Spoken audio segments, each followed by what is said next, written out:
Hello and welcome. This is Susan Lopresti. I am so excited to have you here with me today. I'm very excited about today's topic because I'm talking about produce storage, and we want to stop throwing our money away. Food is so expensive today, and we can really maintain our fruits and our veggies to have a longer shelf life if we know how to store them properly.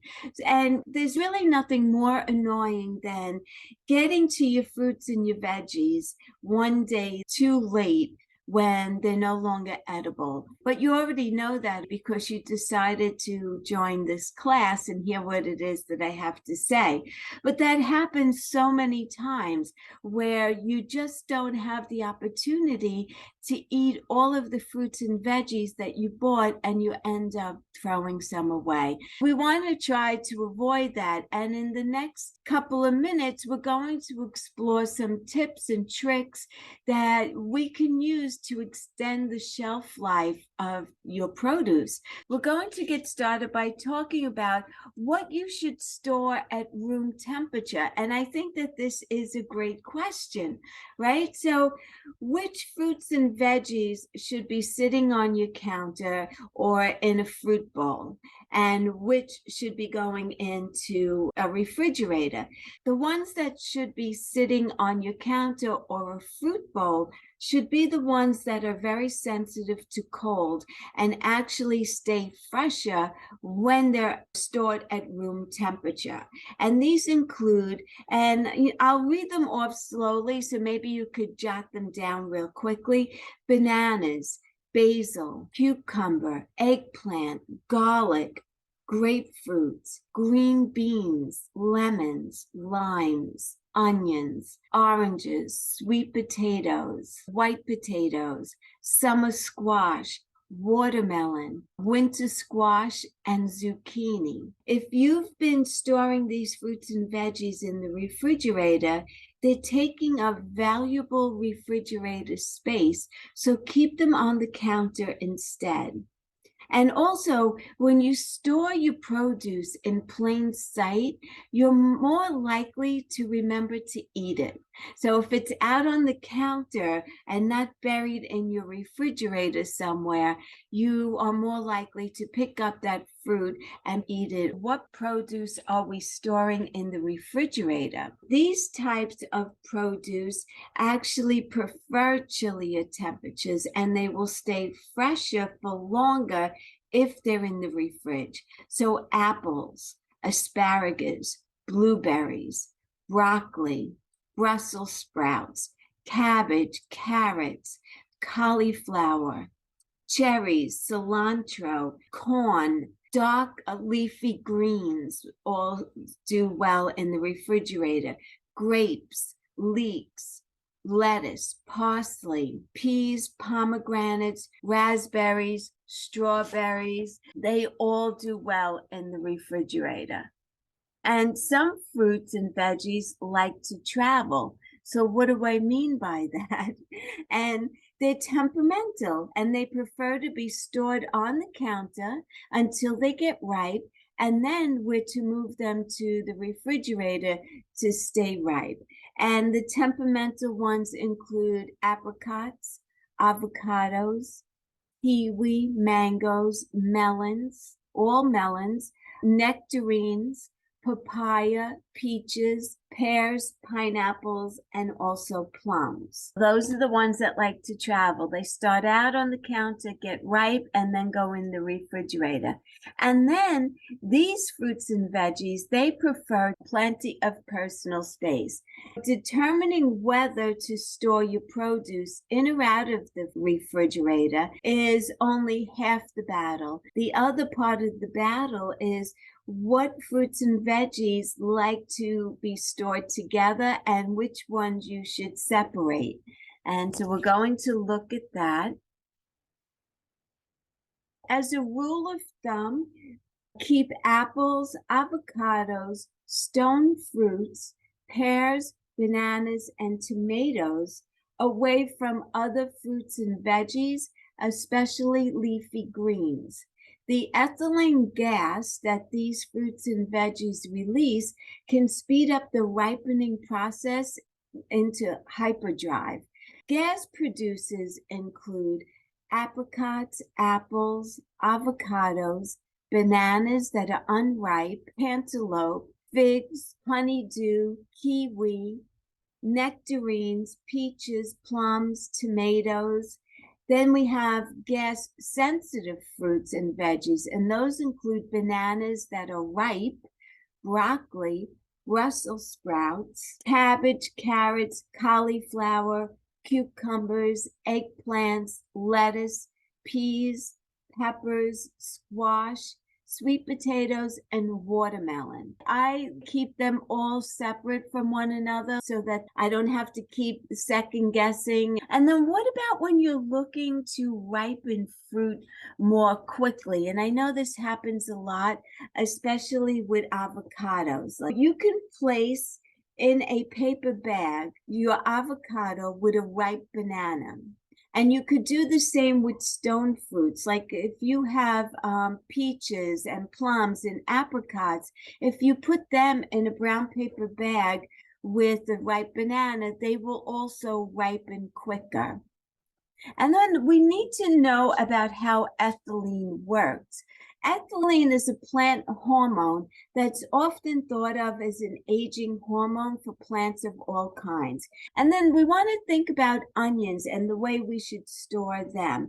They should be kept in a dry, dark space, but separate from their other counterparts that also like a dry, dark space. So you want to keep them away from sweet potatoes and winter squash, which consist of acorn, butternut, and pumpkin.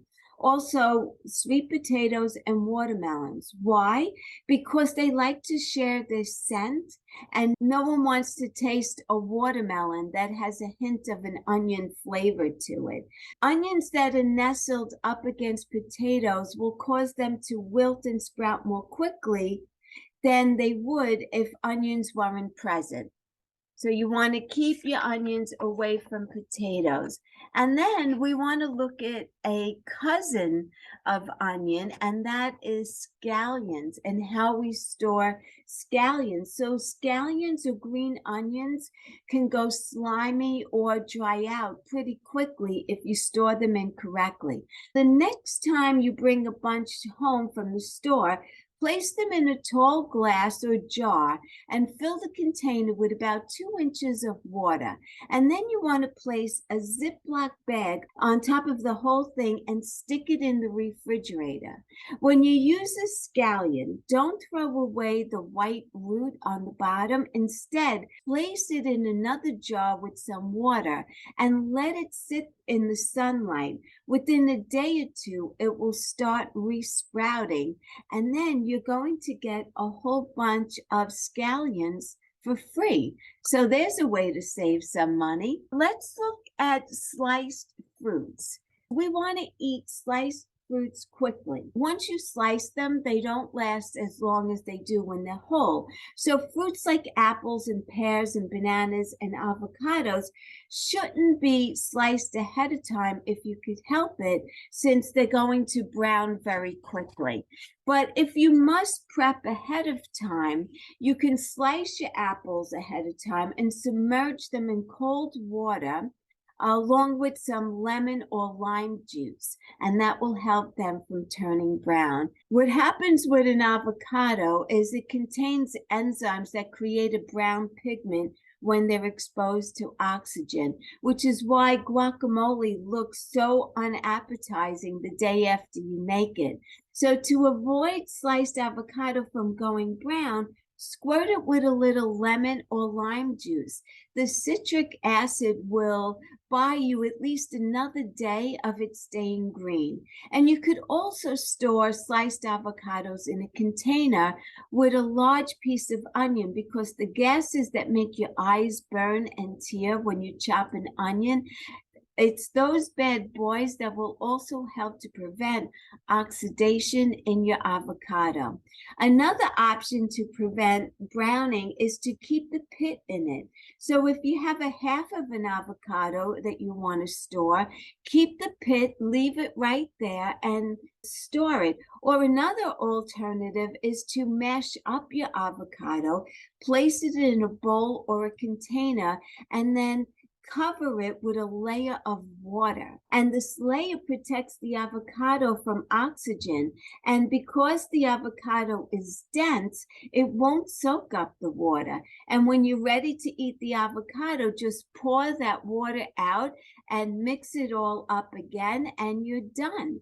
And that's a great way to preserve a half of an avocado as well. Leafy greens are tricky and they wilt really quickly. So the most important thing to keep in mind with leafy greens is that you want to keep them dry as best as possible.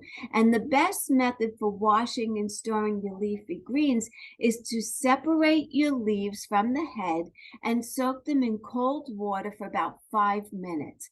And then you want to gently swirl the leaves in the water and transfer the leaves into either a salad spinner, or if you don't have a salad spinner, you could place them on a dry dish towel and wait until they're fully dry before you store them. Once your greens are rinsed and fully dried, line a container with paper towels and place them inside.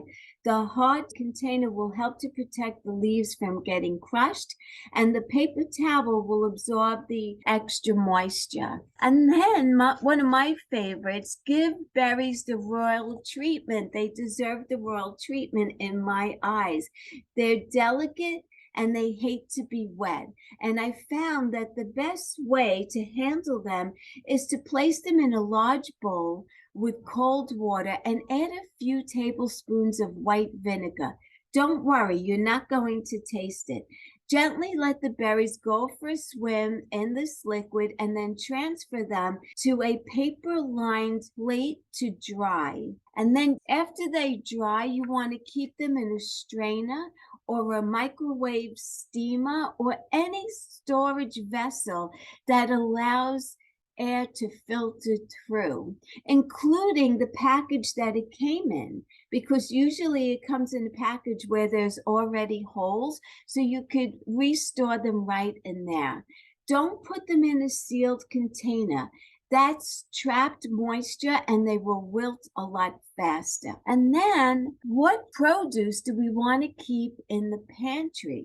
So you want to never ever refrigerate potatoes, onions, squash, or garlic. The cold temperature will change the texture and the flavor of your foods. With potatoes, the cold temperature will turn the starch into sugar more quickly, and it will also leave you with a grittier, sweeter potato than you probably want. While you're at it, know that storing tomatoes in the fridge can also change the texture and cause them to lose flavor. So opt to keep them on the counter instead. And then use your veggie crisper that's in the refrigerator if you're lucky enough to have one. Your crisp drawers in your refrigerator have different levels of humidity than the rest of your refrigerator, and you can help to optimize freshness. While these drawers may seem like the perfect place to store odds and ends, or maybe put like a 6-pack of beer or something, utilizing them for produce can keep your fruits and veggies fresher for much longer. In some refrigerators, you may be able to adjust the humidity setting for each drawer. If this is the case for you, you'll want to store thin, skinnier, or leafy vegetables like asparagus and fresh herbs and greens that are prone to wilting or losing moisture in a high humidity drawer. High ethylene producing fruits should be stored in low humidity drawers because the open vent will allow the ethylene gases to escape. If you don't have humidity controls, still try and separate your produce by ethylene production. Is your produce about to go bad? Are your strawberries looking a little sad like these are? Do your mangoes need to be eaten ASAP? Are the bananas on the verge of turning completely brown? Instead of forcing yourself to eat all these foods really quickly or to throw them away, you can chop them up and you can freeze them. And you can use this method if you buy in bulk. And I know that, especially if you buy in bulk, you're not able to eat everything all at once. I'm going to leave a link in the show notes of different ways that you can freeze your fruits and veggies. They give you a lot of information about that. So I'll leave the link and you can go check that out on your own time. And then what about herbs, right? Let's look at herbs. And what do we do here? With the exception of basil, fresh herbs like to be stored in the fridge with a damp but not soaking wet paper towel to keep them fresh. And if you wish, you can store them also in the mini bouquet by trimming an inch or so off the stem and placing them in a glass jar of water. And then you want to cover them loosely with plastic or maybe a baggie and stick them in the refrigerator. And you want to do the same for basil, but keep basil on your counter. It prefers to stay warm and also has a tendency to pick up other smells of things around it. So basil is best on your counter, but also in water.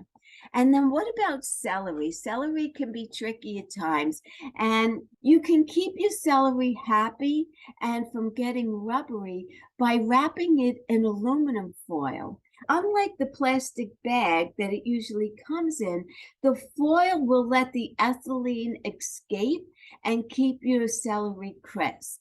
That's a great tool to know. And then for celery that has already gotten rubbery, you can place the celery in a glass container of water and it will crisp up again. Grab your paper towels, folks, right? If you're planning on letting leafy produce sit for a couple of days, you can delay washing it and you can keep it whole. Just wrap it like a burrito in a few sheets of paper towel and put it in a plastic bag, but leave the top open. Don't seal it. This technique should leave your leaves crisp up for several weeks. Bagged veggies like green beans, snap peas, and snow peas can benefit from the same treatment. Wrap them in a paper towel and put them in something that's plastic, but leave the bag open. Let's look at mushrooms. Mushrooms. A common mistake that I see all the time is storing mushrooms in plastic. The plastic traps the moisture and causes the mushroom to get moldy and also slimy. I mean, they are a fungi after all, right? So the next time that you bring mushrooms home, take them out of the plastic and put them in an open paper bag or line a bowl with paper towel and place it in the fridge. Mushrooms need that extra air circulation. So keep that in mind. Do not put them in plastic. And then water lovers. Water lovers like carrots and asparagus, they both tend to dry out rather quickly, so they could do with a little extra moisture. If you buy carrots with the leaves still attached, cut them off as the leaves pull the nutrients from the main root. And then next, put them in a container filled with water, seal it with plastic wrap, and store it in your fridge. Asparagus like to stay hydrated too, so store the stalks as you would the flowers upright with the cut ends submerged in the bowl, and also place those in the fridge. That's the end of this presentation. I hope that it added a lot of value and provided you with information so that you could store your veggies and have them have a longer shelf life. We want to do whatever we can to store our fresh produce where we get the most value from it and the nutrients remain strong.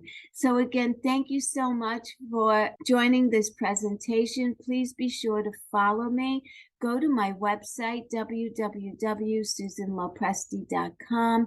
You can sign up for a free 30-minute health coaching session with me. You can also get a link from my website directly to my blog, where you could find so much great information on ways that we could stay healthy and proactive in our healing, and also a link that will take you directly to my podcast as well. So again, thank you so much. I so appreciate all of you. Until the next time, be well, stay happy, and bye for now.